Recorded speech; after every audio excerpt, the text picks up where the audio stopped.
Fams, kalau biasanya kita makan di rumah makan atau di resto gitulah ya, kayak kita jarang yang mesen tempe, ya kan? Iya sih, saya mengakui. Ya.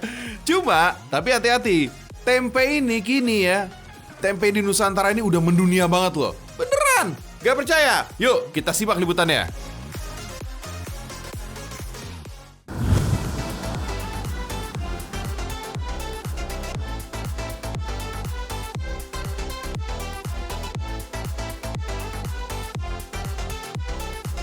Tempe, kuliner asli negara kita ini ternyata udah lama mendunia, fams.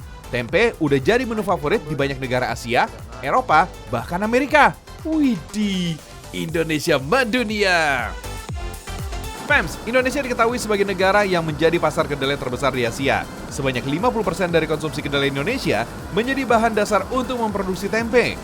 Sementara 40% kedelai lainnya dijadikan tahu dan 10% sisanya dalam bentuk produk lain seperti tauco, kecap, dan lain-lain, fams.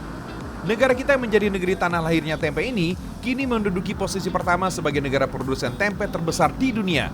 Ada sekitar 100.000 usaha atau koperasi pengrajin tempe dan tahu yang tersebar di seantero negeri kita.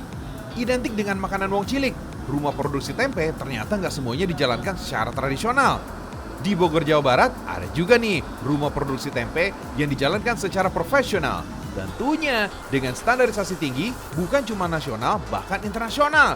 Namanya Rumah Tempe Azaki. Proses perendaman, pencucian, sampai perebusan dilakukan sebanyak 2 kali pada tiap tahapan. Tahapan yang tepat inilah kacang kedelai yang diproses menjadi tempe masih bertahan dengan tekstur yang renyah. Di sini, fams, ada sekitar 600 kg bahan mentah kacang kedelai diolah untuk menghasilkan tempe sebanyak 900 kg. Kerennya lagi nih, fams, gak hanya memenuhi kebutuhan dalam negeri aja. Tempe dari rumah produksi ini juga udah diekspor hingga ke Jepang. Pada ekspor perdana di bulan Juni tahun 2021, sebanyak 4,8 ton tempe Indonesia berhasil sampai ke Jepang. Gak tanggung-tanggung, fams. Berselang sekitar 4 bulan, pesanan ekspor tempe dari Jepang meningkat 3 kali lipat, hingga sekitar 13,8 ton tempe. Wah, mantap! Malahan, permintaan ekspor tempe ke Jepang di bulan Ramadan tahun ini mencapai 20,7 ton. Alamak, tempe Indonesia mendunia. Mantap! Fams, tempe untuk kebutuhan ekspor memang bukan tempe kaleng-kaleng. Selain prosesnya harus bersih dan steril, pengemasan dan penanganannya juga nggak bisa sembarangan. Tempe yang dikirim ke luar negeri harus dalam keadaan beku atau frozen, sehingga bisa awet alami dan selamat sampai ke negara tujuannya. Oh iya, fams, menelusuri kisah sejarah tempe emang nggak bisa lepas dari bahan bakunya, kacang kedelai.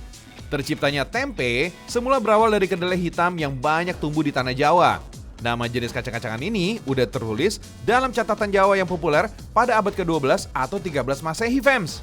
Kata tempe berasal dari bahasa Jawa kuno, yaitu tumpi, yang berarti makanan yang berwarna putih.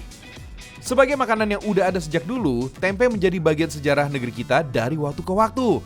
Konon, tempe menjadi salah satu penyelamat nenek moyang kita saat masa krisis pangan di masa lalu. Kalau sekarang sih, kebesaran tempe Indonesia semakin mendunia. Tempe kini sedang diusahakan supaya ditetapkan sebagai warisan kuliner dan budaya dunia dari Indonesia oleh UNESCO. Amin. Semoga segera terkabul ya.